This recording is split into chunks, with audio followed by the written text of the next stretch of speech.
My name is Natalie Morgan, and I watched my son freeze mid-bite at Christmas Eve dinner. The fork stopped halfway to his mouth.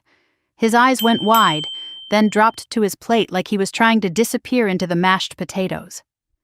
Across the table, my sister Veronica was still talking, still laughing, her wine glass catching the light from the chandelier she had installed last spring. The chandelier I paid for. Your son will always need help, Natalie. Face it. He is never going to be normal.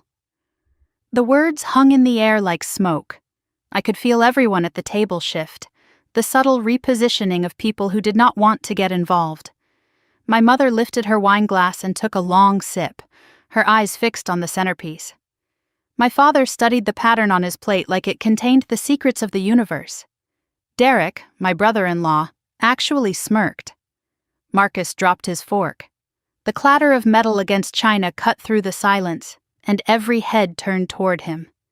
My 12-year-old son, who had just performed a piano piece he had been practicing for 3 months, who had stood in front of everyone and played his heart out despite his trembling hands, was now fighting back tears in front of the entire family.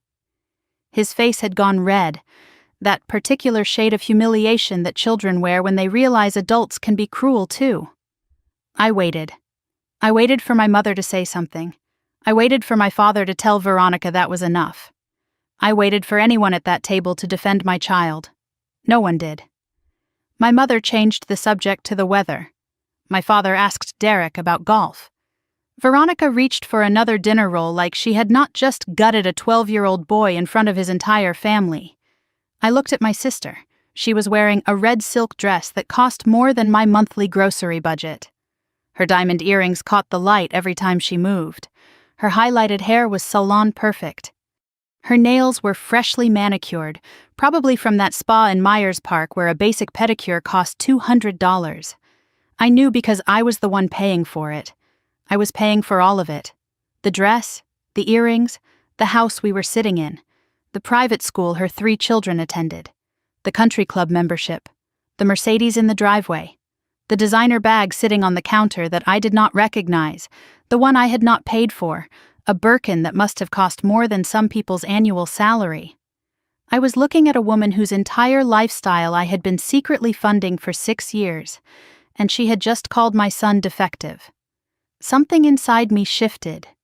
It was not rage. Rage is hot and messy and makes you do stupid things. This was different. This was cold. This was clear. This was the feeling of finally seeing something that had been right in front of you the whole time. Marcus pushed back from the table. His chair scraped against the hardwood floor. "Excuse me," he mumbled, not looking at anyone. "I need to use the bathroom." He walked fast toward the hallway, his shoulders hunched up around his ears, moving with that stiff urgency of someone trying very hard not to run, trying very hard not to cry in front of people who would only use his tears against him later. Veronica watched him go with a little shake of her head. "He is so sensitive," she sighed, reaching for her wine. "You really coddle him, Natalie. That is the problem. He needs to toughen up. The world is not going to be nice to him." I stood up from the table. My napkin dropped onto my seat. "Excuse me." I walked down the hallway of my sister's McMansion, past the family photos in their matching silver frames, past the abstract art that cost more than my car, past all the evidence of a life that looked successful from the outside. I knew the truth of that life. I knew every invoice, every transfer, every desperate phone call that had built this illusion of prosperity. I found Marcus in the guest bedroom, the one at the end of the hall where it was quiet.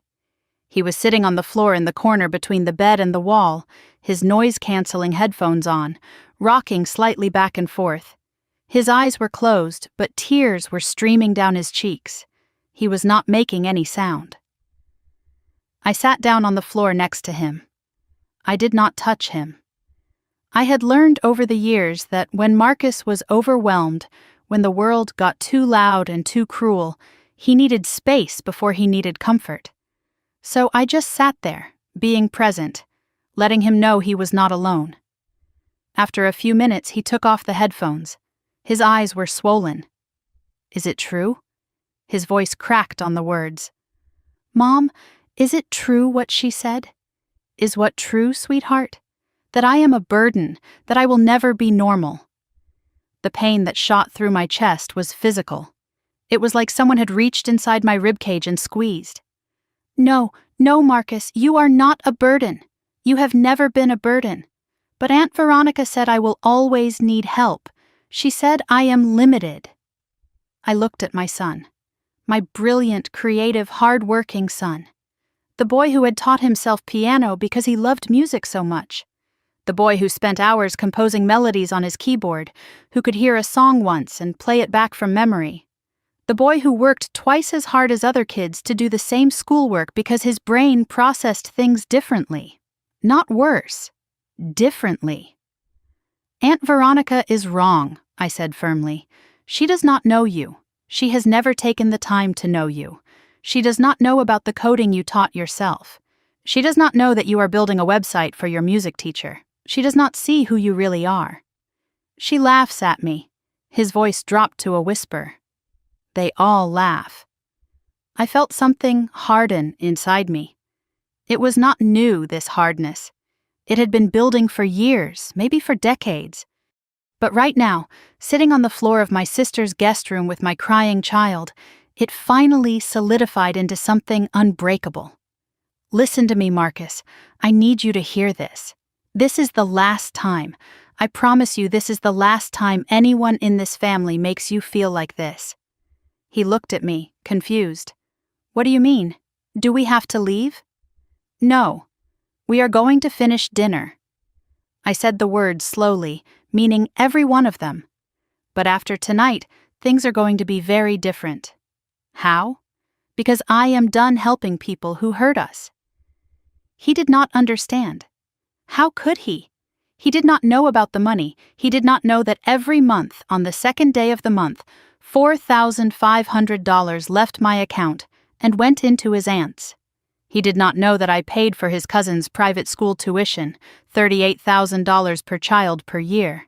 He did not know that the house we were sitting in, the cars in the driveway, the clothes on Veronica's back, all of it was held up by my salary, my sacrifice, my silence. He just knew that his aunt was mean and no one stopped her. I helped him wash his face. I offered him a choice. He could stay in the room with his tablet and his headphones, or he could come back to the table. He chose to stay. I did not push him. I walked to the bathroom down the hall and looked at myself in the mirror. Same face I had seen that morning. Dark hair pulled back, minimal makeup, a simple navy dress from a department store, nothing designer, nothing special. I looked like what I was supposed to be in this family. The boring one. The reliable one. The one who did not need anything. I walked back toward the dining room. I could hear Veronica's voice carrying down the hallway. That particular pitch she used when she was holding court. She has always been sensitive about him. You cannot even give her honest advice without her getting upset. My mother's voice, lower but still audible. She will get over it. She always does. Laughter. I stepped into the dining room. Everyone looked up. Veronica waved her fork at me like nothing had happened. "Oh, good, you are back. Is Marcus okay?" "I swear, Natalie, that boy needs thicker skin." I sat down in my chair. I picked up my fork. I did not respond to her. The table conversation resumed around me. They talked about Veronica's kitchen renovation. They talked about the trip she and Derek were planning to Martha's Vineyard. They talked about Connor's performance on the varsity soccer team and how Sarah might make the competitive cheer squad next year. I ate my dinner and said nothing. I watched them. I watched my sister preen and brag about a life that existed only because I funded it. I watched my mother nod along adoringly, as she had been doing since we were children. I watched my father avoid eye contact with everyone, as he had been doing for 40 years. Under the table I felt something pressing against my hand, a folded piece of paper. I looked up and Aunt Cecilia, my mother's sister, was looking at me with an expression I could not quite read. She gave a tiny nod toward my hand. I palmed the note without looking at it, slipped it into my pocket. As dessert was served, Veronica made another comment. "It is too bad Marcus is not out here for pie." Oh well, he is probably too sensitive for sugar too. Derek laughed. My mother smiled tightly. My father excused himself to get more coffee. Then Veronica added, quieter but not quiet enough. He is so sensitive, just like his father was. Remember him, Nat? The one who could not handle it either? She was comparing my son to the man who abandoned us. The man who walked out when Marcus was 4 years old right after the diagnosis, because he could not deal with having a child who was different. Something that had been cracking inside me finally broke clean through. But the break was not destruction. It was release. I smiled at my sister. I thanked my mother for the lovely dinner. I collected my son from the guest bedroom and walked him out to my sensible 5-year-old sedan. I drove us home in silence. That night, after Marcus went to bed, I took out the note from Aunt Cecilia. 2 sentences, written in her neat handwriting. We need to talk, alone. It is about Veronica. I stared at those words for a long time. Then I opened my laptop and looked at the bank transfer scheduled for January 2nd. $4,500. Destination, Veronica's checking account. The same transfer I had made every month for almost 4 years. My hand hovered over the keyboard. For 6 years I had been buying peace, buying acceptance, buying the illusion that I belonged in this family. Tonight I learned what that money actually bought me. The privilege of watching my sister mock my child while everyone stayed silent. I thought about Marcus asking if he was a burden. I thought about him hiding in the guest room, crying without making a sound. I thought about all the Christmas dinners and Thanksgivings and Easter brunches where Veronica made her little comments and nobody said a word.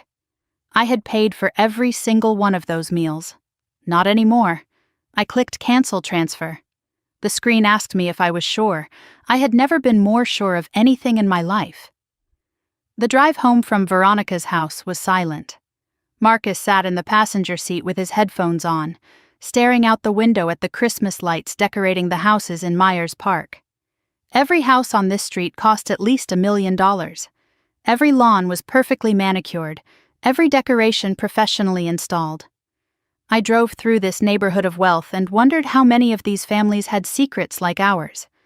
My phone buzzed in my purse. I ignored it. I knew who it was. When we pulled into the driveway of my townhouse, modest and simple compared to where we had just been, Marcus finally spoke. Can we just go home? We are home, sweetheart.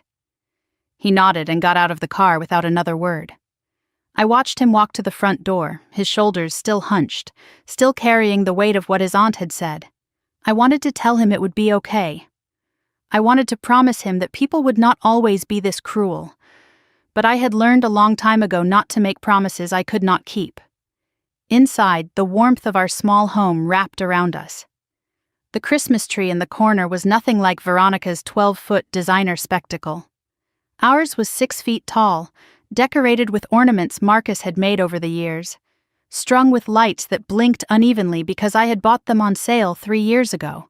It was imperfect and beautiful and ours. Marcus headed straight for the stairs. I am going to my room. Okay, I love you. He paused on the 3rd step. Love you too, Mom. Then he was gone, and I was alone with the silence and my thoughts. As I drove, my mind kept drifting back, the way it always did when Veronica hurt me. Back to the beginning, to all the small moments that had built into this towering structure of resentment and imbalance. Growing up in Charlotte, we were a middle-class family in a middle-class neighborhood. Nothing special, nothing lacking. But inside our house there was a clear divide. Veronica was the older sister, 4 years ahead of me, and she was everything I was not. She was beautiful where I was plain. She was social where I was quiet. She demanded attention and she received it. My mother had a philosophy she never stated outright but demonstrated daily. Veronica needs more support. Natalie is fine on her own. I heard variations of this throughout my childhood. Veronica is sensitive. We have to be careful with her. Natalie can handle it. She is strong. Veronica needs dance lessons to build her confidence. Natalie can read books from the library. She does not need anything extra. When Veronica was 16, she won Junior Miss Charlotte. My mother framed the photograph and hung it in the living room. It stayed there for 20 years. When I graduated valedictorian of my high school class, I got a card with $20 inside and a pat on the shoulder. I was the easy child. I did my homework without being asked. I never caused trouble. I never demanded anything because I learned early that demanding would get me nowhere. So I became self-sufficient. I became the daughter who did not need anything. The problem was, I did need things. I needed my mother to notice when I was struggling. I needed my father to stand up for me when Veronica was cruel. I needed to feel like I belonged in my own family. I never got any of that. So I stopped expecting it. After college, our paths diverged completely. I went into finance, starting at an entry-level position and working my way up through long hours and relentless focus. I lived in a small apartment for years, saving every penny. I drove used cars. I bought clothes on clearance. By the time I was 30, I had built a career that made me one of the top financial analysts at my firm. Nobody in my family understood what I did. They just knew I worked with numbers. Boring, my mother said once. Not glamorous like Veronica's life. Veronica had married Derek Hayes at 24. Derek was handsome and charming, and worked in car sales, which sounded impressive until you realized his income was entirely commission-based and wildly unpredictable. But Veronica did not want predictable. She wanted impressive. She wanted a big house in a nice neighborhood. She wanted private schools for her children and a membership at the country club. She wanted the life she felt she deserved. The gap between what she wanted and what Derek could provide was vast. I did not know how vast until 6 years ago, when my mother showed up at my apartment crying. Veronica is going to lose her house. The children will be on the street. You have to help, Natalie. You are doing so well. You have so much. Can you not just help a little? I remember standing in my kitchen, looking at my mother's tearful face, feeling the familiar weight of being the responsible one. I had just started saving for a house of my own. I had plans, goals, a future I was building brick by brick. But Veronica was family, and family helps family. I gave them $25,000 to cover the back payments on their mortgage. I told myself it was a loan. I told myself it was a one-time thing. It was neither. 6 months later, there was another crisis, then another. The one-time emergency became a monthly payment, $4,500, transferred on the 2nd of every month just to help with cash flow. That was how my mother phrased it. Just temporary until Derek's commissions pick up. Derek's commissions never picked up, but my payments did. After 2 years, I was paying full tuition at Thornwood Academy for all 3 of Veronica's children. $38,000 per child per year. That was $114,000 annually just for school. Then came the country club membership. It is for Derek's networking, my mother explained. He needs to make connections for business. $18,000 for the initiation fee, monthly dues on top of that, then the car payments when they fell behind, then the credit card bills when those got out of control, then the extras, the emergencies, the one-time things that kept happening over and over. I was not helping my sister anymore. I was funding her entire existence. The worst part was the deception. Derek did not know the money came from me. Veronica had told him it was from investments, from a trust fund, from their grandmother's inheritance. She had built an elaborate lie to protect his pride while spending my salary, and I went along with it. I kept the secret because my mother asked me to. Because Veronica said it would humiliate Derek to know.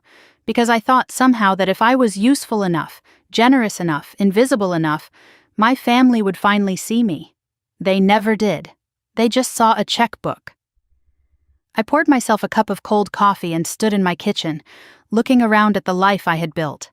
My townhouse was comfortable but modest. My car was 7 years old but paid off. My clothes came from department stores, not boutiques. To anyone looking at me and Veronica side by side, she was the successful one. She had the big house, the nice cars, the designer wardrobe. No one knew that I could have had all of that too. No one knew that I had chosen to live small so I could fund her living large. And for what? for the privilege of being mocked at Christmas dinner, for the honor of watching my sister call my son limited while everyone stayed silent. I opened my laptop and pulled up the spreadsheet I had created years ago. I called it Family Support Tracking, a clinical name for something that felt like bleeding. I rarely looked at the totals. They made me sick. But tonight I forced myself to see.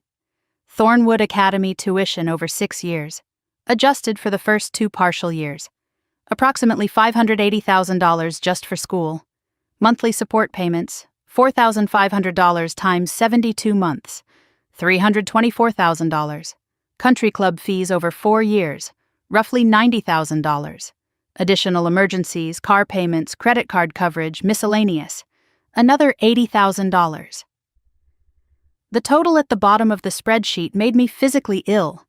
$680,000.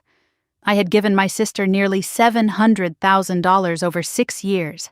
That was more than most people made in a decade. That was enough to buy a house outright in most cities.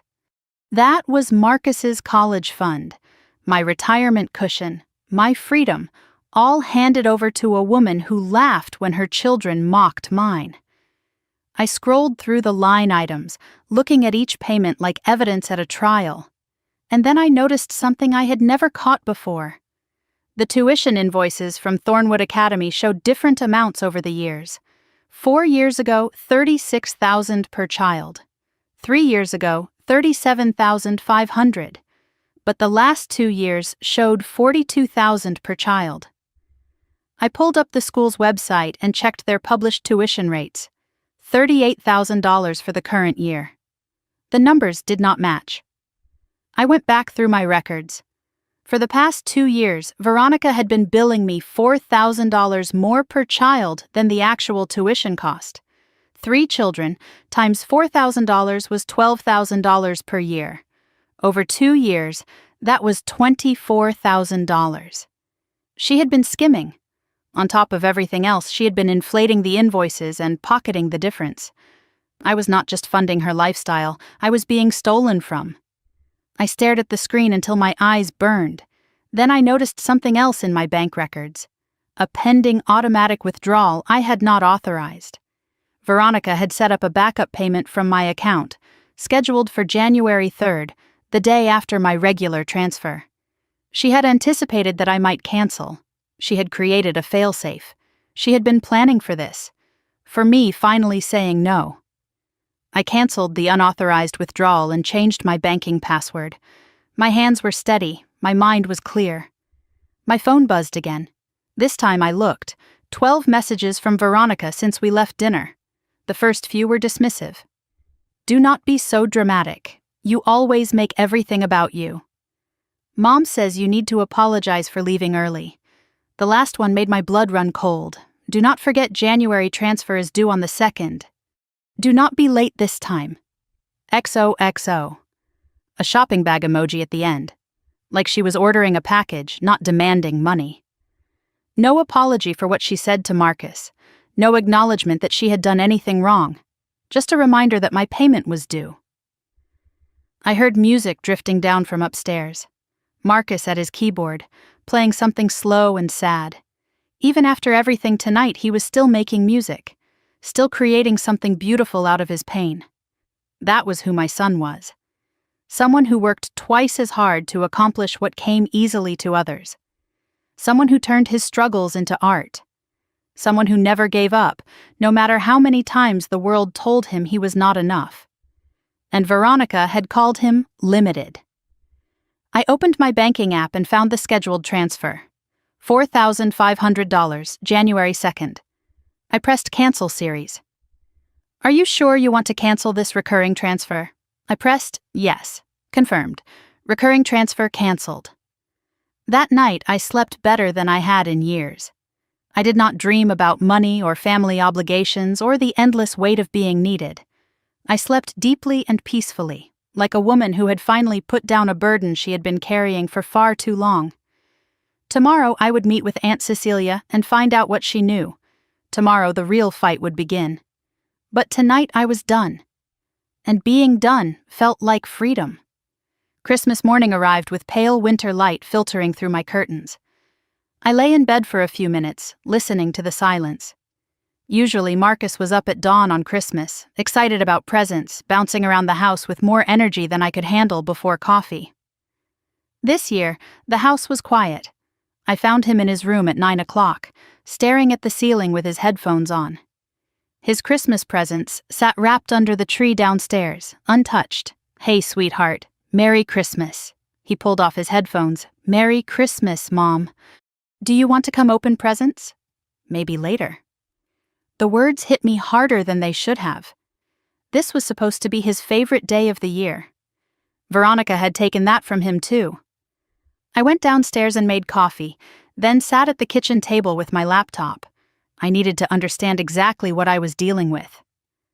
The spreadsheet from last night was still open, the numbers glaring at me like accusations. I started going through the Thornwood Academy invoices more carefully. The payments had been going to something called Thornwood Academy Parent Account, not directly to the school. I had assumed it was some kind of billing portal. Now I wondered if it was an account Veronica controlled. I searched my email for any correspondence from the school. There was nothing. All communication had gone through Veronica. She had been the intermediary, the filter between me and the institution I was supposedly paying. My phone buzzed. A text from Graham Bennett, my coworker. "Merry Christmas. Hope you and Marcus are having a good one. How was family dinner?" Graham had been my friend at work for 3 years. We had lunch together most days, talked about everything except the things that really mattered. He knew bits and pieces about my family, the sanitized version I told everyone. He did not know about the money. I typed and deleted several responses before settling on the truth. It was rough. My sister said some cruel things about Marcus. His reply came quickly. "I am sorry." "That is awful. Are you okay?" No, I was not okay. But I typed, "I will be." He offered to talk if I needed it. He made a joke about his own sister insulting his cooking at their family dinner. He told me I worked harder than anyone he knew, and I deserved better from people. I stared at that last message for a long time. You deserve better. When was the last time anyone in my family had said something like that to me? The answer was never. I walked through my townhouse looking at the life I had built. Every piece of furniture chosen carefully within budget. Every appliance practical and functional. My kitchen with its 15-year-old countertops. My living room with the second-hand couch I had recovered myself. I thought about Veronica's house, the marble countertops I had paid for, the professional landscaping funded by my monthly transfers, the brand new appliances, the designer furniture, the art on the walls that cost more than my car. She treated me like the poor relation. She looked down on my modest life. She pitied me while wearing clothes purchased with my money. And I had let her. Year after year, I had let her. My laptop pinged, a text coming through from a number I did not recognize. "Someone at your company was asking questions about you. Be careful." I stared at the screen. No name, no explanation, just a warning from an anonymous source. Who was asking questions? What kind of questions? I tried calling the number. It rang 6 times and went to a generic voicemail. I texted back, "Who is this?" No response. I looked at Aunt Cecilia's note still sitting on my kitchen counter. "We need to talk, alone. It is about Veronica. Tomorrow I would find out what Cecilia knew, and maybe I would find out who was warning me too." That afternoon, Marcus finally came downstairs. He stood in the living room looking at the Christmas tree, at the modest pile of presents underneath it. "Can we open them now?" Relief flooded through me. Of course we can. We sat together on the floor and I watched him unwrap each gift. Sheet music for a piece he had been wanting to learn. New noise-canceling headphones better than his old ones. A book about famous pianists throughout history. Art supplies because he liked to draw too. He looked at each present with genuine appreciation, not the bored entitlement I had seen in his cousins over the years. "You always know what I like, Mom." I had to blink back tears. I swear I was not a crier, but something about his simple gratitude undid me. He noticed. "Are you sad about last night?" "A little. I admitted, "but being here with you makes it better." He hugged me. It was rare for him to initiate physical affection, and I held on to the moment. "I do not need Aunt Veronica to like me," he said quietly. "I just need you." Later that evening, after we had eaten leftover Christmas cookies for dinner because neither of us felt like cooking, Marcus sat down at his keyboard. He started playing something new, something I had not heard before. A melody that built slowly, moved through minor keys, then resolved into something almost hopeful. "What is that?" I asked. "Something I am working on. I do not have a name for it yet." I listened as he played, as his fingers moved across the keys with the kind of focus that made him forget the rest of the world existed. This was his gift. Not despite his ADHD and dyslexia, but woven through them. His brain worked differently, and that difference made him see patterns and hear music that other people missed. Veronica had called him limited. She had no idea what she was looking at. When he finished, I made a decision. I opened my banking app and found the unauthorized automatic withdrawal Veronica had set up, the backup payment she had created without my knowledge. I canceled it. Then I went through every account I had, looking for anything else she might have done without telling me. I found 3 credit card charges from the past month that I had not made. Small amounts, probably hoping I would not notice. A spa visit, a restaurant, a department store. She had added herself as an authorized user on my credit card without asking permission. I removed her access. Then I went back to the scheduled transfer for January 2nd. I had already canceled it, but I pulled up the confirmation screen just to look at it again. Recurring transfer canceled. 6 years of payments ended with a single click. My phone buzzed. Another text from the unknown number. She knows something is wrong. Be ready. I did not know who was warning me or why, but I knew they were right. Veronica would not let this go quietly. The storm was coming, and for the first time in my life, I was ready for it. The next morning I drove to Blue Moon Cafe to meet Aunt Cecilia. The coffee shop was tucked away in a working-class neighborhood on the east side of Charlotte, far from the expensive boutiques and exclusive restaurants of Myers Park. There was no chance of running into Veronica or anyone from her social circle here. I arrived early and took a corner booth facing the door. The cafe was small and worn, with exposed brick walls and mismatched furniture, the kind of place that served excellent coffee and did not care about appearances. It felt honest, which was more than I could say for most of the places I had been lately. At exactly 2 o'clock, Cecilia walked in. She was 61, my mother's younger sister, with silver hair cut short and practical. She wore no jewelry except a simple watch. Her clothes were sensible, not designer. She had always been the outcast of our family, labeled as difficult and jealous by my mother, dismissed as someone who did not understand how families worked. I was beginning to think she was the only one who understood anything at all. She spotted me and walked over, her face serious. She slid into the booth across from me and ordered tea when the server came by. "Thank you for coming," she said. "I know yesterday was hard. You said you had something to tell me about Veronica." Cecilia nodded. She pulled out her phone and placed it on the table between us. "I have been suspicious of your sister for a long time. 2 months ago I saw something I could not ignore. She told me the story. She had been having lunch at a restaurant in uptown Charlotte near the Ritz-Carlton. Expensive, exclusive, the kind of place where business deals were made over $300 bottles of wine. She had noticed Veronica at a corner table. Veronica was not alone. The man with her was in his late 40s, well-dressed, silver at the temples. He had the look of money, real money, the kind that came from decades of accumulation rather than the desperate performance Veronica put on. They were sitting close together, their conversation intimate. At one point, he reached across the table and took her hand. Cecilia had taken photos. She turned her phone toward me and scrolled through the images. Veronica and the man holding hands. Veronica laughing at something he said, leaning in close. The man slipping something into her purse, something that looked like cash or a credit card, and then a photo that made my stomach turn. Veronica and the man kissing. Not a friendly peck on the cheek. A real kiss. "Who is he?" I asked. Cecilia put down the phone. His name is Victor Ashford. He is a real estate developer, very wealthy, and very married. I thought about the Birkin bag I had seen at Christmas Eve dinner. The one I had not paid for. Now I knew where it came from. How long has this been going on? Based on what I found, at least a year. Maybe longer. Cecilia paused. But Natalie, that is not the worst part. There is more. She told me about the credit card.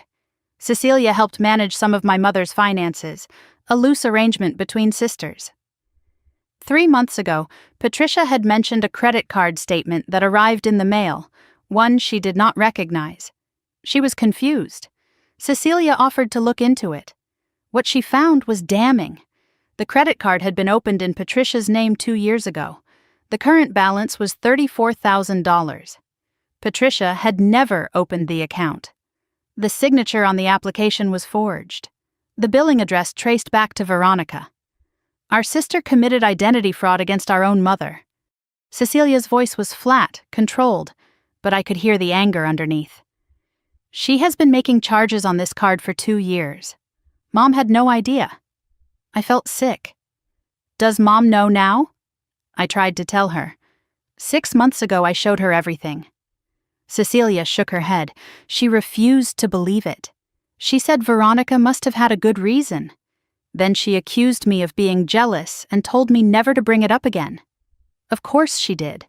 Patricia had spent her entire life protecting Veronica from consequences. Why would financial crimes change that? There is something else, Cecilia said. Something about your father. My father? I think Veronica has involved him in something. Something he does not fully understand. 2 years ago, Harold came to me. He was upset, asking questions about financial documents. He said Veronica had asked him to sign something, told him it was routine paperwork. He did not realize what it was until later.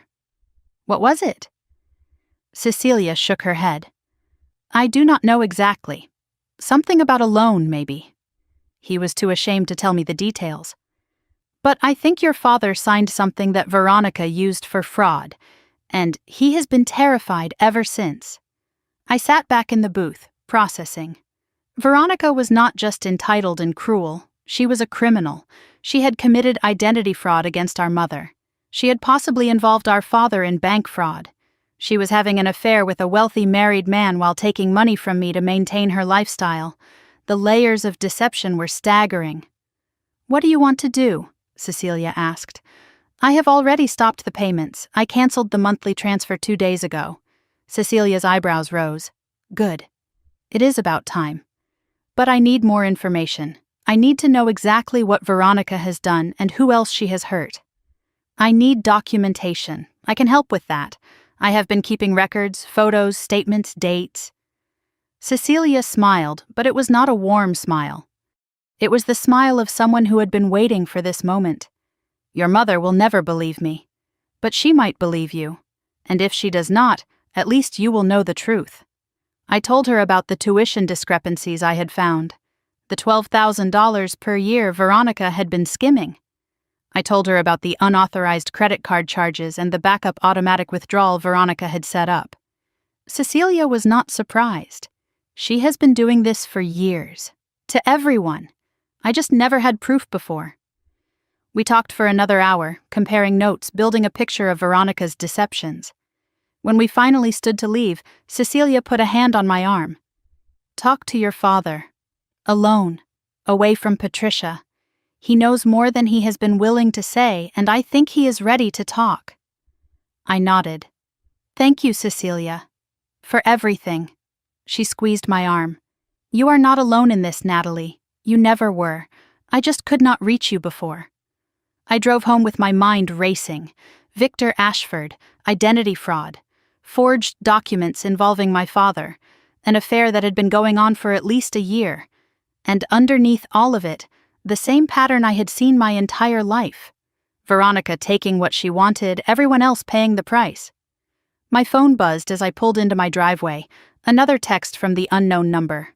She knows something is wrong. The payment did not go through, I typed back. Who are you? How do you know this? This time, an answer came. Someone who should have spoken up years ago. I will tell you everything soon. Not yet. Not safe. I stared at the message. Someone who should have spoken up years ago. Someone close to the situation, close enough to know what Veronica was doing. Who was warning me? And what else did they know? I would find out eventually. For now, I had a more immediate task. Tomorrow, I would talk to my father. The next morning, I called my parents' house. Patricia answered, her voice cold. I assume you are calling to apologize for ruining Christmas. I took a breath. I need to speak with Dad, alone. Why? So you can poison him against your sister too? I thought fast. It is about his car, a technical issue. I need his advice. She bought the lie, probably because she had no interest in anything automotive. Fine. He is in the garage, as always, hiding. I drove to my parents' house, the modest split level where I had grown up. It looked smaller every time I visited, the lawn a little more worn, the paint a little more faded. My parents had lived there for 40 years, and the house showed every one of them. I did not ring the doorbell.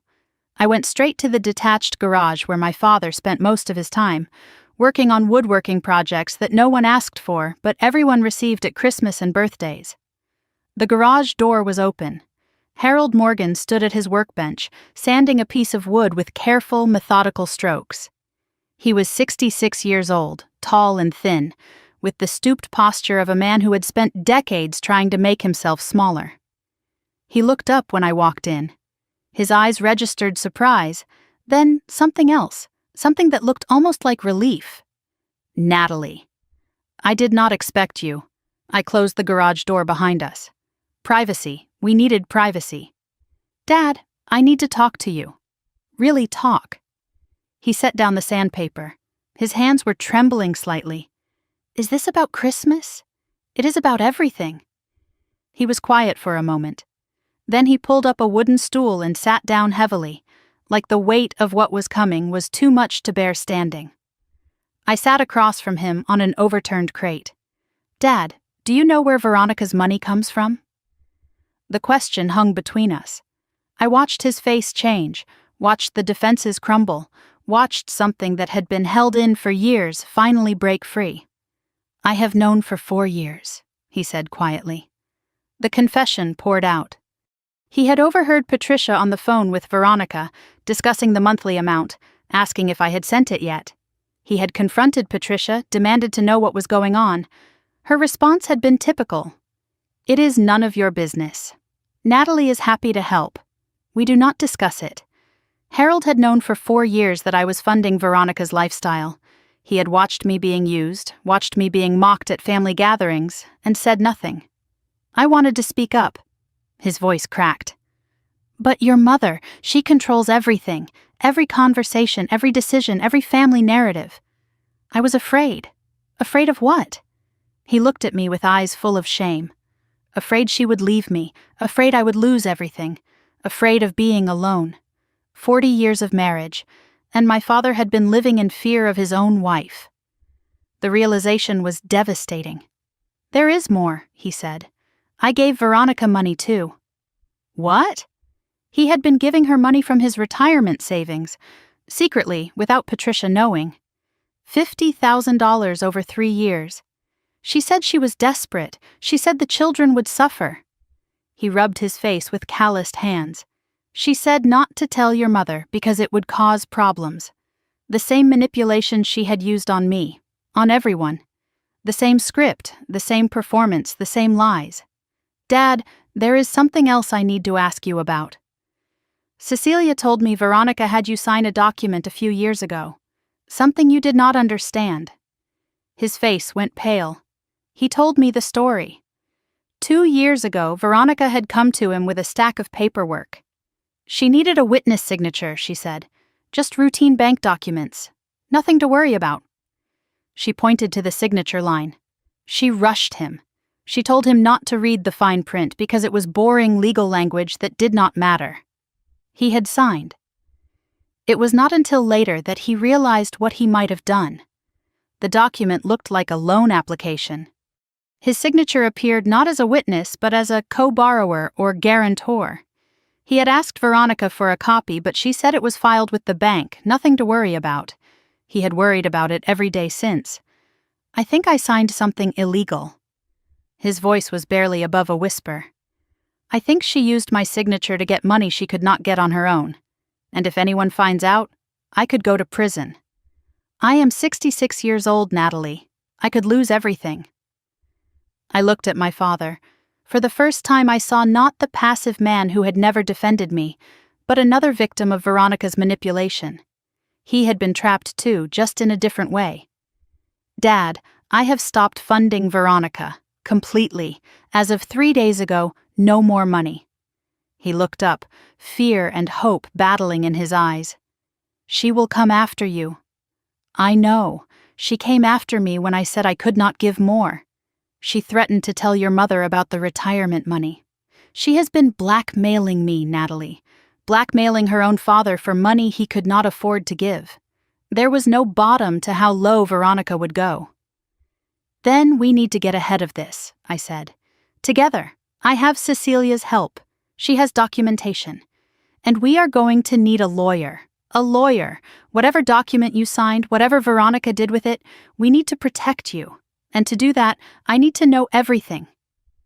Over the next hour, my father told me every detail he could remember. The timing of the document signing, right when Veronica was having the kitchen renovated. The amount she had been asking for at the time. Around $175,000. The payments I had unknowingly been making as part of the mortgage help I thought I was providing. Veronica had taken out a home equity loan using our father as a fraudulent cosigner, and I had been paying it off without knowing. When I stood to leave, Harold walked me to my car. Patricia was visible in the kitchen window, watching us with an unreadable expression. Your mother will never forgive me for taking your side, Harold said quietly. You are not taking sides. You are telling the truth. In this family, that is the same thing. My phone rang as I reached the car. Veronica's ringtone, the one I had assigned to her years ago so I would know to brace myself before answering. I looked at my father. He saw the caller ID. You do not have to answer. I know. But I want to hear what she says. I picked up. Veronica's voice was high-pitched, barely controlled. The panic was audible underneath the anger. Natalie, we need to talk. Now. There has been some kind of banking error. My payment did not come through. The school called, the club called. What is going on? There is no error, Veronica. Silence on the line. Then, quieter, more dangerous. What do you mean? I mean the payments have stopped, permanently. The silence stretched for 3 heartbeats. 4, 5, you cannot do that. Her voice had gone cold. I already did. This is not over, Natalie. The line went dead. I looked at my father through the car window. He looked older than he had an hour ago, but also somehow straighter, like telling the truth had taken a weight off his shoulders. The storm was here, and I was ready. January 2nd arrived like any other Monday, gray and cold, Charlotte winter pressing against the windows of my office building. I sat at my desk, trying to focus on quarterly reports, but my mind was elsewhere. Today was the day Veronica would have received her monthly deposit. Today was the day reality would hit. My phone had been quiet all morning, eerily quiet. No calls from Veronica, no texts from Patricia, no voicemails filled with accusations. The silence felt wrong, like the moment before a car crash. Graham stopped by my desk around 11. You okay? You seem distracted. Family stuff. It is about to get complicated. He nodded, not pushing for details. If you need anything, let me know. I appreciated his restraint. Graham had become a steady presence in my life over the past few years, someone I could count on without expectations or obligations. It was refreshing after a lifetime of family entanglements. At 11:47, my desk phone rang. The receptionist's voice was cautious. Miss Morgan, there is a woman here to see you. She says she is your sister. I walked to the lobby knowing what I would find. Veronica stood near the entrance, her designer coat buttoned up, her hair perfectly styled. To anyone else, she looked like a successful woman waiting for a meeting. I could see the cracks underneath. The too tight grip on her purse. The rigid set of her shoulders. The fury barely contained behind her pleasant expression. "Natalie, we need to talk. Privately. This is not a good time." Her voice rose. "Make it a good time. Do you have any idea what you have done?" Heads were turning. The receptionist looked uncomfortable. A security guard near the elevators was watching us closely. I grabbed Veronica's arm, harder than necessary. "Follow me, now!" I led her to a small conference room on the first floor, the kind used for quick meetings and phone calls. I closed the door and stood with my back against it. Veronica erupted. "What the hell are you doing?" The bank declined the transfer. "The school called me at 8 o'clock this morning. They wanted to know about tuition payment. Do you know how humiliating that was?" I was standing in the lobby when Mrs. Davidson pulled me aside and asked if there was a problem with the account. "I canceled the payments," I said. "All of them."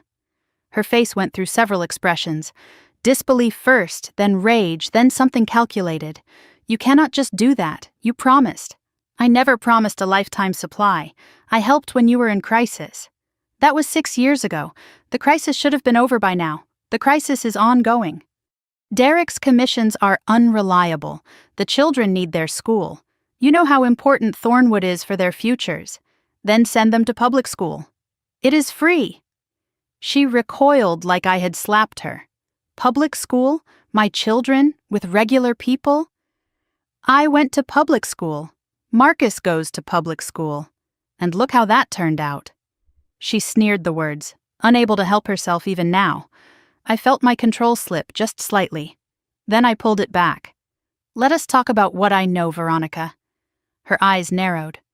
"What are you talking about?" "The tuition invoices. You have been inflating them, billing me $4,000 more per child than the actual cost. $12,000 a year you have been skimming off the top." Her face went white. "I do not know what you are talking about. I have the school's published rates. I have your invoices." "The math does not add up. Where did that extra $24,000 go over the last 2 years?" She tried to recover. "That is administrative fees. Processing costs. Show me the documentation. Show me where the school charges those fees." Silence. I continued. "And the credit card in Mom's name, the one she did not open." Her face crumbled for just a second before she rebuilt the mask. "You do not understand the pressure I am under. I understand you committed identity fraud against our mother." "That is a felony, Veronica." The word landed like a physical blow. She took a step back. "You have no proof. I have statements. I have the signature analysis Cecilia ordered. I have everything." We stood there in the small conference room, 2 sisters who had never really been sisters at all. Just 2 people bound by blood and obligation, one taking and one giving until there was nothing left to give. Veronica's expression changed. The panic faded, replaced by something harder. Something dangerous. "Fine. You want to play this game?" She stepped closer. "I know things about you too, Natalie, things you have buried." "What are you talking about?" "I know about Marcus's father. I know why he really left.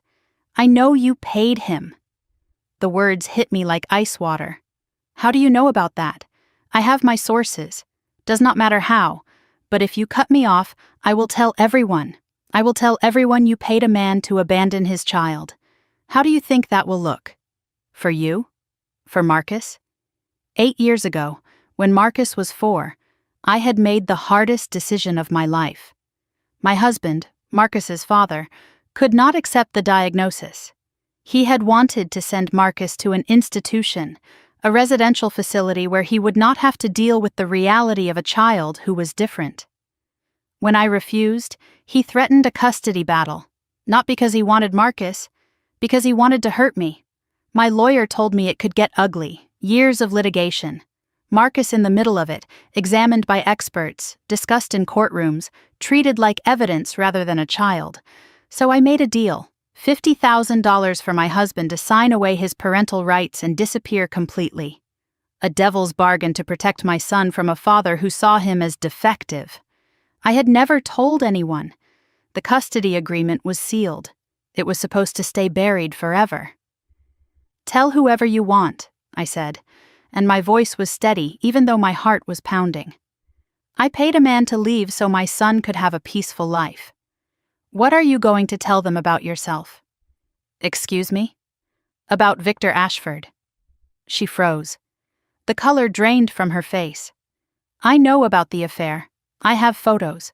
I know about the money he has been giving you, the gifts, the secret meetings. And I know he is under federal investigation for fraud. How much of what he gave you came from illegal sources, Veronica?" The silence stretched between us. She had come into this room thinking she held all the cards. Now she was realizing I had a few of my own. "You do not understand," she said finally, but her voice had lost its edge. "I understand perfectly. You have been stealing from our parents, lying to your husband, having an affair with a criminal, and using my money to fund all of it. And when I stopped paying, your first instinct was to threaten me. This is not over." But she was already moving toward the door. "It is for me. I am done being your bank." She left without another word. I stood alone in the conference room, hands shaking slightly. Not from fear. From adrenaline. From the release of finally saying everything I had kept inside for years. When I walked back to my desk, Graham was watching me with concern. "Everything okay?" "My sister. She is having a hard time." He did not push. But I saw something in his eyes. Understanding, maybe. Or solidarity. My boss, Robert, called me into his office an hour later. That scene in the lobby. "Is there something I should know?" "Personal family matter. It will not happen again." He nodded, but his expression was cautious. "HR will probably want to document it." "Just for the record." I understood. The workplace had rules, and Veronica had made a scene in front of half the company. There would be questions, paperwork, maybe a note in my file. Another consequence of her inability to control herself. But I had bigger concerns. The anonymous texts echoed in my mind. "Someone was asking about you at your office." Was this what they meant? Was Veronica already trying to sabotage my career? That night, my mother arrived at my townhouse unannounced. She did not ring the doorbell. She pounded on it. I opened the door and she pushed past me without greeting. "We need to talk. So talk." Patricia stood in my kitchen, her face flushed with anger, her hands trembling. "How could you do this to your sister? To this family?" "I stopped payments that I had no obligation to continue." "No obligation? She is your sister. She has been living off my income for 6 years. Do the math, Mom. $700,000. Patricia waved her hand dismissively. "That is what family does. We help each other. Help goes both ways." "When did Veronica help me?" "When Marcus was diagnosed. When his father left." "You were always independent. You did not need help. The same narrative. 40 years of the same narrative. I needed help. I needed my family to see me. I needed someone to tell Veronica to stop treating me like an ATM. But none of that happened because you trained everyone to think I did not need anything." "Do not be dramatic, Natalie. The gaslighting was so practiced, so smooth, she probably did not even realize she was doing it." "Let us talk about the credit card," I said. "What credit card?" "The one opened in your name." "That you did not open. The one with $34,000 of debt." Patricia's face went still. "I do not know what you are talking about." Aunt Cecilia showed me the statements. She showed me the forged signature. Cecilia is a jealous, bitter woman. Cecilia is the only honest person in this family besides me and Dad. Your father does not know anything about... She stopped herself, but it was too late. "About what, Mom?" "What does Dad not know?"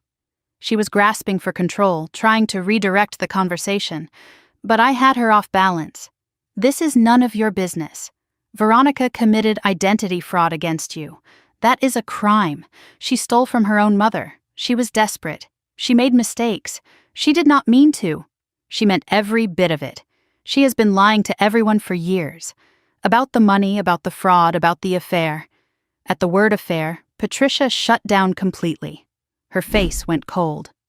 I will not listen to you slander your sister. Victor Ashford. There are photos. I do not want to see them. I do not want to hear this. She was protecting Veronica even now, even when faced with evidence of crimes. Some part of her knew the truth, but acknowledging it would mean admitting that her golden child was not golden at all. If you do not restore the payments, she started. I am not restoring anything. Then you are not welcome at family events anymore. She delivered the ultimatum like a death sentence. You are choosing to tear this family apart. I am choosing to stop funding my own abuse. Your father will not support you in this. Actually, he already has. She froze. What did you say? Dad knows. About everything. The payments, the documents, all of it. He supports me. Her face went red, then white. The betrayal of her husband siding with the wrong daughter was almost too much for her to process. If Harold thinks, she started. Harold knows, Mom. He has known for years. He was just too afraid of you to say anything. She grabbed her purse, her movements jerky with fury. You have destroyed this family. No, you and Veronica destroyed it. I am just done pretending it was ever whole.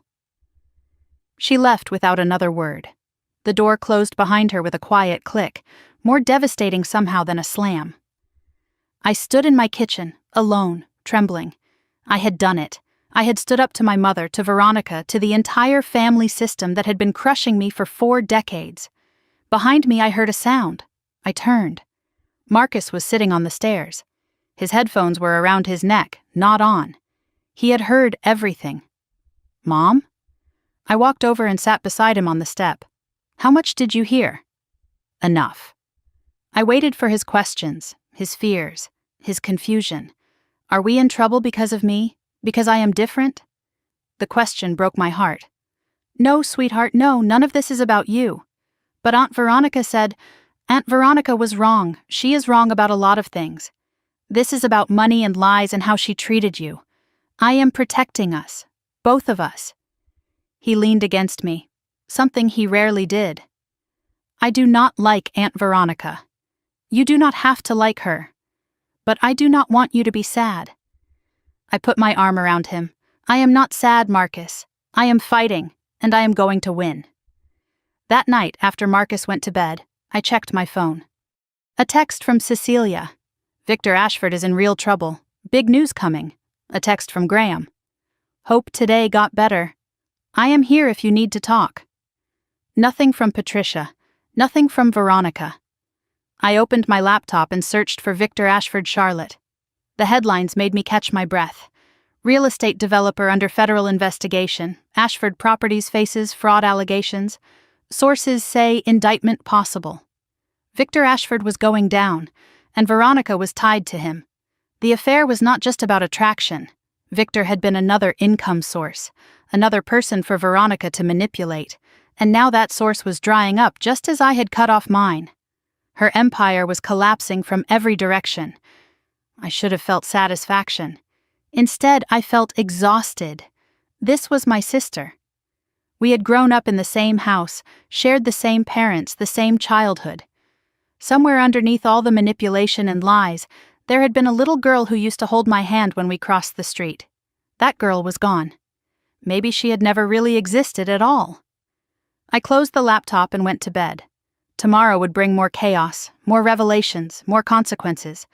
But tonight, I had won my first real battle, and I intended to win the war. The weeks that followed moved in a blur of strategy and preparation. January turned to February, and I built my case methodically, the way I approached every project at work. I met with my accountant 3 times, organizing 6 years of financial records into a comprehensive timeline. Every payment documented, every transfer time-stamped, every instance of Veronica's skimming highlighted in yellow. The evidence was damning. Cecilia continued her surveillance. She had sources I did not ask about, people who owed her favors or shared her suspicions about Veronica. More photos accumulated. Victor Ashford's legal troubles escalated daily in the news, bank accounts frozen, investigation expanding. His wife filing for divorce and cooperating with federal investigators. Through it all, Veronica's world cracked and crumbled. The school sent their final warning in mid-January. Tuition 4 weeks overdue, a 10-day deadline to pay, or the children would be withdrawn. Veronica could not pay. Without my money and Victor's support, there was nothing left. The country club suspended her membership for non-payment. She had tried to charge her monthly dues to the credit card I had canceled, apparently forgetting that I had removed her access.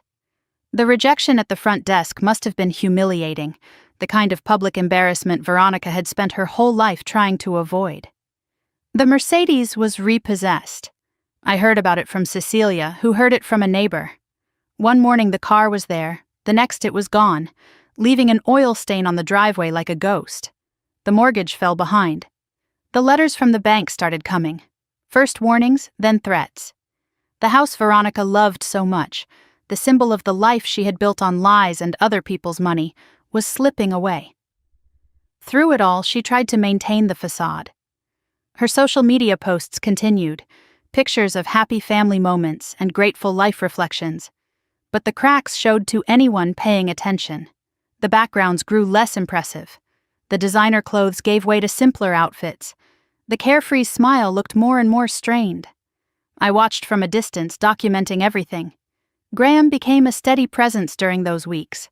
Lunches together at work turned into conversations that lasted longer than they should. He never asked about the details of my family situation, but he made it clear he was there if I needed him.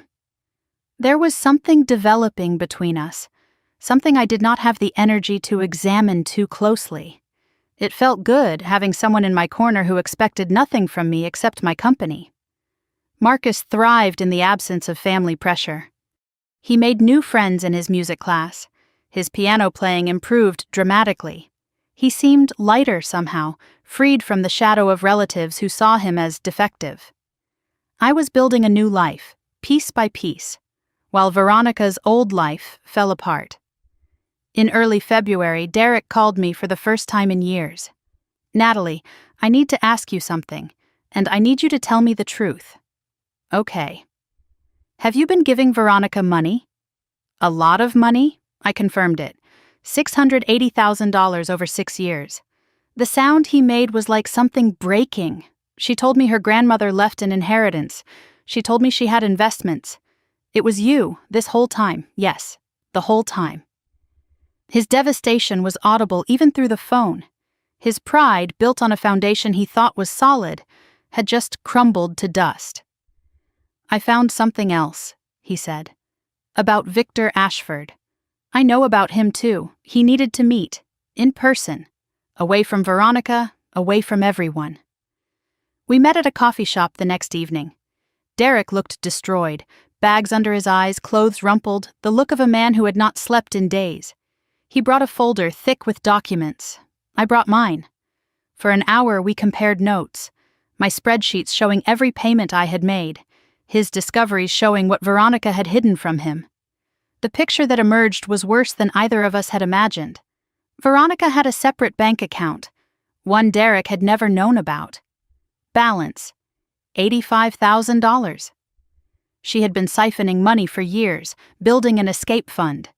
The burner phone Derek found in her closet contained texts to Victor going back 18 months. Not just romantic messages, financial discussions, arrangements. Victor had been paying Veronica for something, though the texts were vague about exactly what. And some of the deposits in her hidden account came from offshore sources, the same kind of offshore accounts mentioned in news reports about Victor's investigation. "My wife may be involved in federal crimes," Derek said. "The money from Victor, if it came from his fraudulent businesses, she could be charged with receiving stolen property. Or worse, if she knew where it came from." We sat with that for a moment. "There is something else," I said. "A document my father signed." I showed him the notes I had gathered from Harold's confession. The home equity loan for $175,000. My father's signature obtained under false pretenses. The payments I had unknowingly been making. Derek looked sick. She used her own father to commit bank fraud, and me to pay it off. We strategized. Derek wanted a divorce. He wanted primary custody of the children. He wanted to protect them from Veronica's lies and the legal exposure that might be coming. "Will you testify?" he asked. "About the money, the deception?" "Yes, for the kids' sake. Not for revenge, for truth." Before we left, Derek mentioned something else. "Veronica has been making calls I cannot trace, talking to someone for hours. Not Victor. I think she has a lawyer, or someone helping her plan something." The anonymous texts came back to me. "She knows you are talking to Derek. She is planning something. Be ready." Someone was watching. Someone was warning me. I still did not know who. As I drove home, Cecilia texted. "Victor's wife talked to the feds. She gave them names. Veronica's name came up. The investigation was circling closer." Then another text from the unknown number. "She knows you are talking to Derek. She is planning something. Be ready." The storm was building. I could feel it gathering force. All the lies and secrets and betrayals swirling together into something that would eventually explode.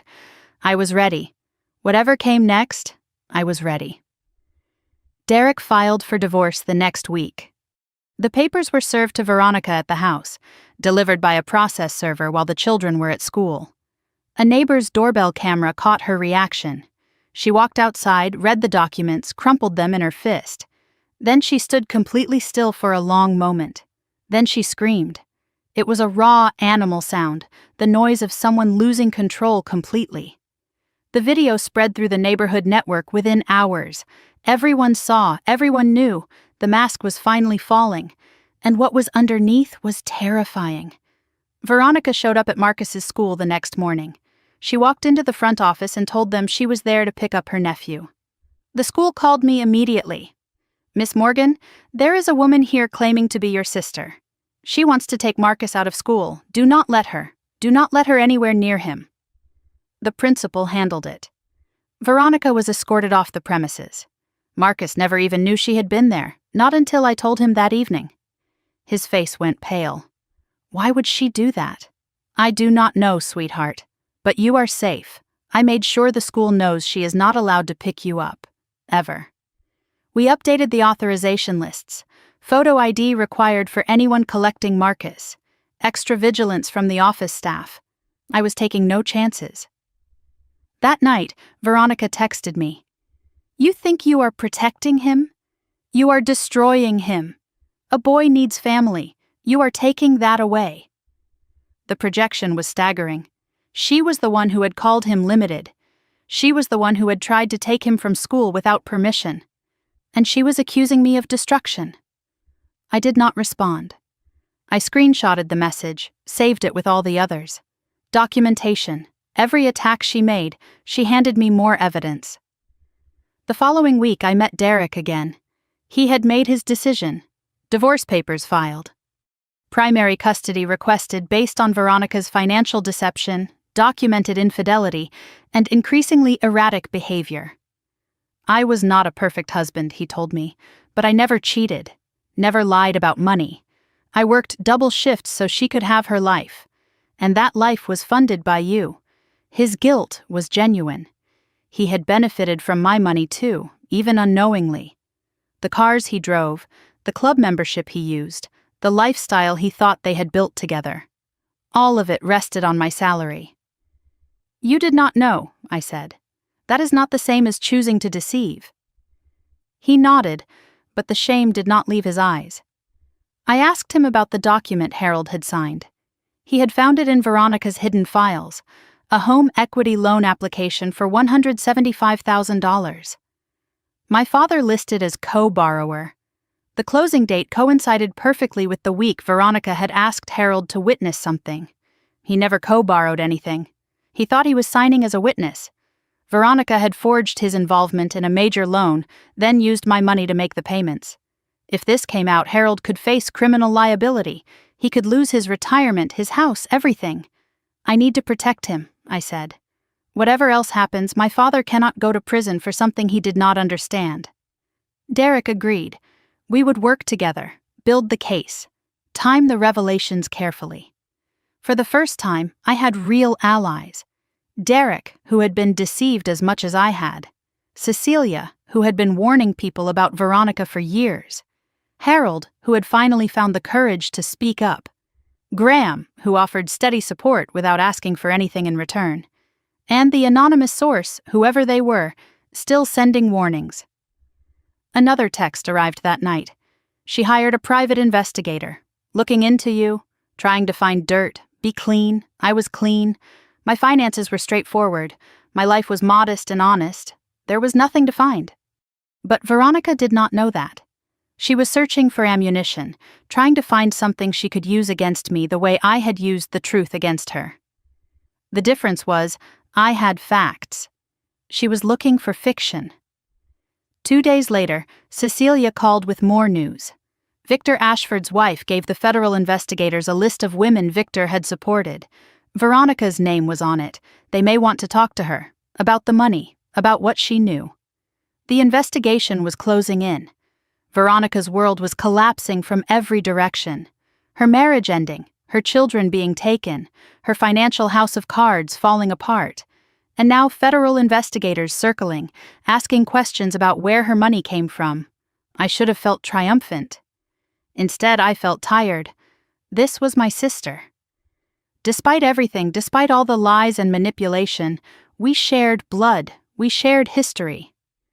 There had been moments when we were very young, before the competition and the favoritism had poisoned everything, when we had been something like friends.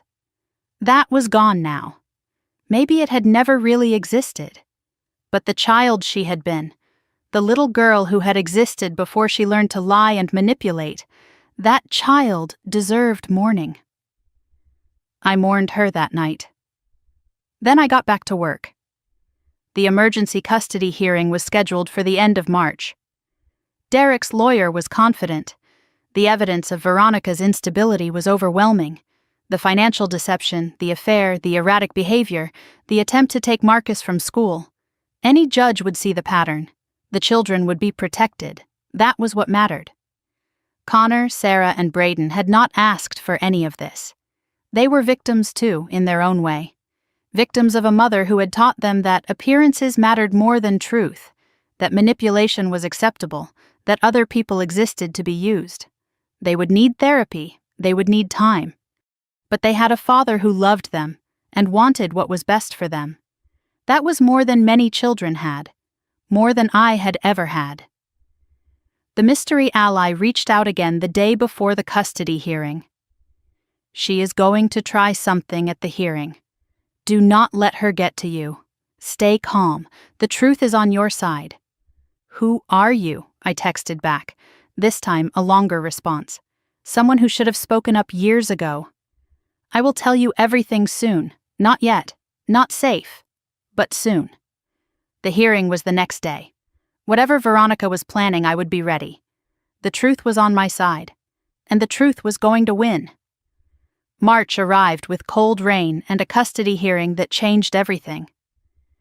Derek sat at the plaintiff's table with his lawyer, a sharp-eyed woman named Catherine Walsh, who had built her career on family law cases involving financial deception. I sat in the gallery, there as a potential witness, my folder of documentation on my lap. Veronica arrived late. She was wearing a simple dress, no designer labels visible, her hair pulled back in a way that made her look smaller, more vulnerable. It was a calculated choice. Even now, she was performing. But the performance did not matter. The evidence did. Derek's lawyer presented a systematic case, bank records showing the hidden account with $85,000. Text messages from the burner phone documenting the affair with Victor Ashford, screenshots of social media posts demonstrating erratic behavior, testimony from neighbors about the screaming incident after the divorce papers arrived, documentation of the school incident when Veronica had tried to take Marcus. And then there was me. I took the stand and told the truth. 6 years of payments. $680,000. The tuition I had funded. The lifestyle I had maintained. The lies Veronica had told her husband about where the money came from. Derek's face was stone as he listened. He had known the broad strokes, but hearing it laid out in a courtroom, with dates and dollar amounts and bank statements as exhibits, made it real in a way that private conversations could not. Veronica's lawyer tried to paint me as vindictive, a bitter sister seeking revenge for childhood slights. I stayed calm, answered questions directly, referred back to the documentation. "You stopped making payments abruptly," her lawyer said. "Is it not true that you did this specifically to destabilize your sister's life?" "I stopped making payments because my sister publicly humiliated my 12-year-old son and called him defective. I stopped because I discovered she had been skimming money from the inflated invoices she sent me. I stopped because I found out she had committed identity fraud against our mother. I stopped because I learned she had used our father to co-sign a fraudulent loan without his knowledge." The lawyer had no response to that. The judge granted Derek emergency primary custody. Veronica would have supervised visitation only, pending further evaluation. The children would stay with their father. Veronica sat motionless as the ruling was read. Her lawyer whispered something to her, but she did not respond. She stared straight ahead, her face blank, like the words were not reaching her. Then she turned and looked at me. I expected rage, I expected hatred. What I saw was something else, something hollow, something broken. For just a moment I saw my sister. Not the manipulator, not the liar, not the woman who had spent decades using everyone around her. Just my sister, finally facing the consequences of her choices. Then the mask came back up, and she looked away. 2 weeks later, federal investigators formally questioned Veronica about her relationship with Victor Ashford. The interview lasted 3 hours. Her lawyer was present. No charges were filed immediately, but the investigation remained open. The money Victor had given her over 18 months totaled approximately $120,000. Some of it had come from accounts now frozen as part of the federal fraud case. If prosecutors decided Veronica had known the money was illegally obtained, she could face charges. Her lawyer was negotiating cooperation in the Victor case in exchange for immunity or reduced charges. But nothing was certain yet. Through it all, Veronica's public facade continued to crumble. The school withdrawal was official. Her children now attended public school, the same district where Marcus went. I heard from other parents that Connor had struggled at first, angry and humiliated, but was starting to adjust. Sarah had made a friend in her new class. Braden, the youngest, seemed relatively unfazed. Children are resilient, more resilient than adults sometimes. The house went into foreclosure proceedings. Veronica was still living there, but not for long. Derek had found an apartment closer to his new workplace, a fresh start in a modest building with good schools nearby. The children split their time between Derek's apartment and the decaying mansion, watching their mother's world fall apart in real time. I kept my distance from all of it. My role was finished. I had testified, provided documentation, told the truth. What happened next was not my responsibility. But I watched. I could not help watching. In early April, the mystery ally finally revealed themselves. I received a text with an address. A diner across town, far from Charlotte's wealthy neighborhoods. A time. A promise. I will tell you everything. It is time. I went. The diner was a working-class place, worn booths and strong coffee, the kind of establishment where regulars knew each other's orders. I scanned the room as I walked in, looking for anyone familiar. In a back booth I saw her. A woman in her early 40s, blonde hair going gray at the roots, tired eyes that had seen too much. She looked familiar, but I could not place her. Then she smiled and I remembered. Diane, Veronica's college roommate, her best friend for years until suddenly she was not. I had met her a few times at holidays and parties, back when Veronica still invited me to things. Then Diane had disappeared from Veronica's life, and no one had explained why. Now I understood. I slid into the booth across from her. You have been warning me. Yes. Why? Because Veronica did to me what she has been doing to you, and I was too ashamed to say anything for 15 years. Diane told me her story. In college, she and Veronica had been inseparable, best friends, roommates, closer than sisters. Then Diane had gotten a boyfriend, someone serious, someone she thought she would marry. Veronica slept with him. Not once, but repeatedly for months, while pretending to be Diane's confidant. When Diane found out, Veronica had shown no remorse. She had laughed. She had said Diane should be grateful someone wanted him because he was not exactly a prize. The friendship ended. The boyfriend ended. Diane had been devastated. But that was not all.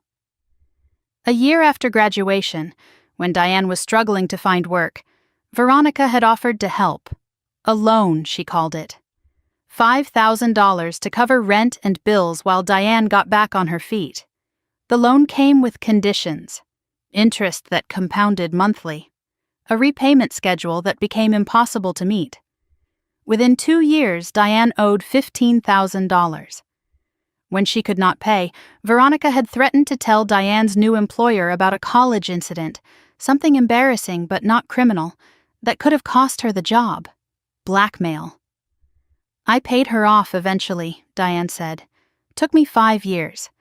But by then, I had learned to watch her from a distance. I knew what she was capable of, and now? Now I have documentation, emails from years ago when Veronica was planning her moves. Proof that the tuition inflation was deliberate, not a mistake. Evidence that she targeted your father specifically because she knew he would not read what he was signing. She slid a folder across the table. I opened it. Pages of emails, screenshots of text conversations, financial records with annotations. A roadmap of Veronica's schemes going back more than a decade. Why did you not come forward sooner? Because I was afraid. She had leverage on me. But then Victor happened. And then you stopped paying. And I realized that if everyone she had hurt stood together, she could not threaten all of us. Diane's evidence filled in the gaps. Veronica had not stumbled into manipulation. She had practiced it, refined it, made it her life's work. The pattern was clear. Identify targets, build dependency, extract resources. Silence anyone who threatened to expose her. She had done it to Diane, to me, to our parents, to Derek, to her own children. The villain of my story was not complicated. She was simply, consistently, unrelentingly cruel. I thanked Diane. I took the folder. I added it to my documentation. The case against Veronica was complete. Everything that happened after that felt like falling dominoes. The federal investigation concluded with a recommendation for charges. Veronica negotiated a plea deal, accepting responsibility for receiving money she knew, or should have known, came from fraudulent sources. The penalty was probation and community service, lighter than it could have been because she cooperated against Victor. Derek finalized the divorce and received permanent primary custody. Veronica got supervised visitation, 1 afternoon a week with a court-appointed monitor present. Patricia finally saw the documentation, all of it. Cecilia brought it to her, spread it across the kitchen table, made her look at every page. The identity fraud, the forged loan, the emails showing premeditation, the photos of the affair. Patricia did not speak to Veronica for 3 months. She did not speak to me either, but that was different. She was angry at me for being right. Harold and I grew closer. We had dinner once a week, just the two of us, talking about things we should have discussed years ago. He was working with my lawyer to untangle the fraudulent loan, building a case that he had been deceived. The bank was cooperating. It looked like he would avoid criminal liability. Marcus finished his school year with his best grades ever. His piano teacher entered him in a regional competition. He was nervous, but excited. "I want to perform something I wrote myself," he told me. "Is that allowed?" I checked with the organizers. Original compositions were permitted. Marcus had been working on something for months. He called it a work in progress, would not let me hear it, disappeared into his room for hours at a time with his keyboard and his headphones. "It is not ready yet," he said whenever I asked. But it will be. Spring turned to summer, turned to fall. The day of the recital arrived on a November morning, crisp and clear, the kind of autumn day that made Charlotte beautiful. Marcus was nervous, fidgeting with his sheet music, adjusting and readjusting his collar. "You are going to be great," I told him. "What if I mess up? Then you will keep playing. That is what great musicians do." We drove to the auditorium together, my 12-year-old son and me, heading toward something that felt like more than a school performance. It felt like the end of a chapter, the beginning of something new. Whatever happened on that stage, we had already won. We were still standing. We were still together. And that was everything. The morning of the recital, I woke before my alarm. November light filtered through the curtains, pale and soft, the kind of autumn morning that made everything feel possible. Almost a year had passed since that Christmas dinner at Veronica's house. Almost a year since the words that changed everything. I lay in bed for a few minutes, listening to the sounds of Marcus moving around in his room. He had been up since 6, too nervous to sleep, running through his piece on the keyboard with the volume turned low. I could hear the faint melody through the walls, the same notes he had been perfecting for months. Today was the day. I made coffee and sat at the kitchen table, looking at the small Christmas tree we had put up early this year. Marcus had insisted. He wanted the lights, the ornaments, the feeling of celebration before the recital. The tree was modest, decorated with the same handmade ornaments from years past, but it was ours. So different from a year ago, so different from the woman who had sat at Veronica's elaborate table, watching her son be humiliated while she wrote checks to fund the humiliation. That woman was gone. I had buried her somewhere between the canceled transfers and the custody hearings, between the confrontations and the revelations.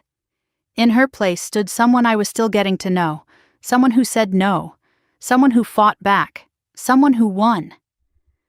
Marcus came downstairs dressed in the button-down shirt I had ironed the night before. He was carrying his sheet music in a folder, his hands trembling slightly. "Mom, I am nervous." "I know, sweetheart. That is normal. What if I forget the notes?" "You will not forget. You have practiced this piece 100 times. Your hands know it even when your brain is worried."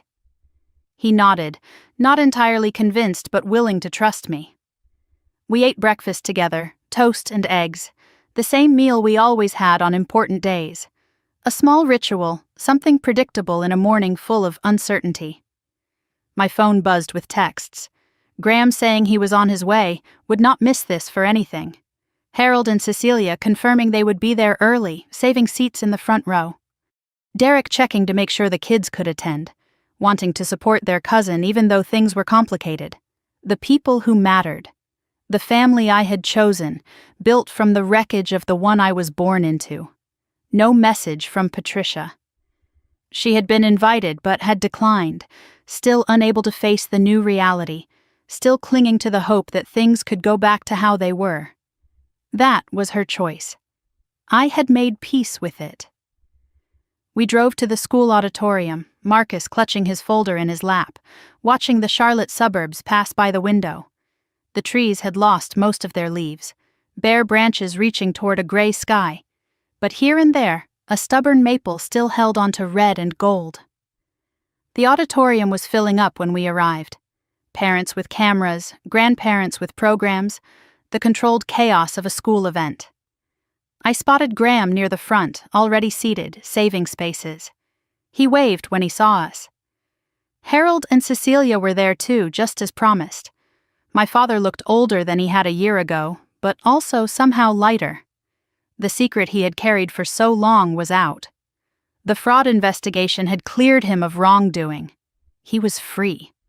Cecilia hugged me tight. "We are so proud of him. And you." I hugged her back, grateful beyond words for everything she had done. Marcus headed backstage to wait with the other performers. I watched him go.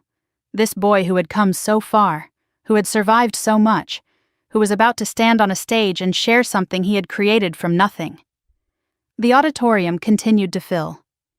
I scanned the crowd, looking for familiar faces, preparing myself for whoever might appear. Then I saw her, Veronica walked in through the back entrance, alone, moving quietly, trying not to draw attention.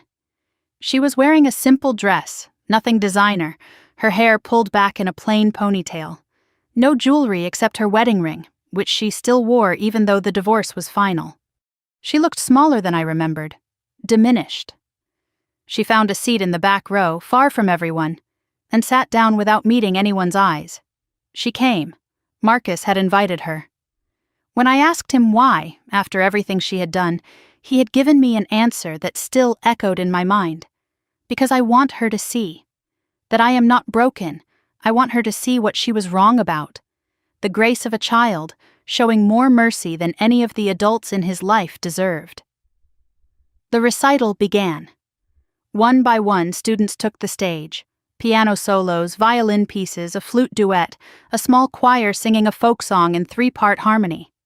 The audience applauded politely for each performance, the supportive enthusiasm of parents who were mostly waiting for their own children to appear. Then the MC announced Marcus's name. I stopped breathing. He walked onto the stage with careful steps, his sheet music in his hands, his face pale but determined. He sat down at the piano bench, adjusted the microphone, and looked out at the audience. This piece is called Mom's Song. I wrote it myself. A murmur rippled through the crowd. Original compositions were rare at these events. It is about being strong when things are hard, and choosing what is right even when it hurts. He placed his hands on the keys. He began to play. The melody started slowly, single notes building into chords, a tentative beginning that grew more confident with each measure. The music told a story without words, moving through minor keys that ached with sadness, then rising into something brighter, more hopeful. I recognized the journey. It was our journey. The year we had survived together. Tears streamed down my face. I did not try to stop them. Beside me, Graham reached over and took my hand. I held on tight. The piece built toward its climax, a cascade of notes that filled the auditorium, powerful and complex and beautiful. Marcus's hands moved across the keys with confidence I had never seen in him before. He was not just playing music, he was proving something, to himself, to his family, to the woman in the back row who had called him limited. The final notes faded into silence. For a moment, no one moved. Then the applause began. Not polite applause, not the automatic response of an audience going through motions. Real applause, building and swelling, people rising to their feet. A standing ovation. Marcus looked stunned. Then a smile spread across his face. The kind of pure joy that children are capable of and adults forget. He bowed awkwardly, his sheet music pressed against his chest, and walked off the stage. I met him backstage, pushing through the other parents, needing to reach him. I hugged him tight. I am so proud of you. I know, Mom. He hugged me back. I am proud of me, too. The confidence in his voice was new, earned, unshakable. We walked back into the auditorium together, accepting congratulations from other parents, from his teachers, from people who had seen something special and wanted us to know. And then Veronica approached. She moved slowly, carefully, like someone approaching a wild animal. She stopped a few feet away and waited, asking permission with her posture. I nodded slightly. She stepped closer, her eyes on Marcus. That was incredible. Her voice was quiet, stripped of the condescension I had heard all my life. I did not know you could do that. Marcus looked at her steadily. I have been doing it for years. You never asked. The words landed like stones. Simple, true, devastating. Veronica absorbed them. You are right. I never asked. I never saw. She paused, swallowing hard. I am sorry. For what I said at Christmas. For all of it. Marcus considered her for a long moment. I could see him weighing her words, deciding what they meant, whether they could be trusted. Okay. Not forgiveness, not absolution. Just acknowledgement that she had spoken. Veronica turned to me. I am not asking for anything. I just wanted to see. To really see him. Now I have. She started to walk away. Veronica. She stopped. Maybe in time, I said. If you keep trying. It was not a promise. It was not reconciliation. It was a door left slightly open, a possibility that depended entirely on choices she had not yet made. She nodded once and walked out of the auditorium. The next day was Thanksgiving. For the first time in my life, I hosted. My small townhouse filled with the people who mattered. Marcus, Graham, Harold, Cecilia, Derek and his 3 children, there for an afternoon visit, part of the careful custody arrangement that governed their lives now. The table was modest but full, turkey and stuffing and mashed potatoes, nothing fancy, everything made with care. We squeezed together on mismatched chairs, passing dishes, filling plates, laughing at small jokes. Connor asked Marcus about his piano piece, genuinely curious, none of the dismissiveness his mother had taught him. Sarah helped set the table without being asked. Braden played video games with Marcus before dinner, 2 cousins finding common ground. Derek caught my eye across the table and smiled. The exhaustion was still there, the weight of rebuilding a life, but something else too. Hope, maybe, possibility. Harold said grace. He thanked God for the food, for family, for second chances, for the courage to tell the truth even when it was hard. Then Marcus spoke up. And thank you for Mom. For choosing me. I could not speak. The words caught in my throat, trapped by emotion too big for language. Graham squeezed my hand under the table. After dinner, I stood in the doorway of my living room and watched my family. The one I had built from broken pieces and honest choices. They were imperfect, we all were, but we were real. Patricia had not come. She was still struggling with everything that had happened, still trying to reconcile the daughter she had protected for 40 years with the criminal who had stolen from her own family. Maybe she would find her way back someday. Maybe she would not. That was her journey. I could not walk it for her. I thought about the woman I had been a year ago. The woman who wrote checks to buy acceptance. The woman who stayed silent while her child was mocked. The woman who believed she was not worth fighting for. She was gone. In her place stood someone new, someone who knew her value, someone who protected what mattered, someone who was finally, after 40 years, visible. That night, after everyone had left, after Marcus was asleep upstairs, I sat in the living room with the Christmas lights twinkling and the dishes done, and the quiet settling around me like a blanket. I walked over to Marcus's keyboard, the one he spent hours practicing on, and pressed a few keys. I could not play like him.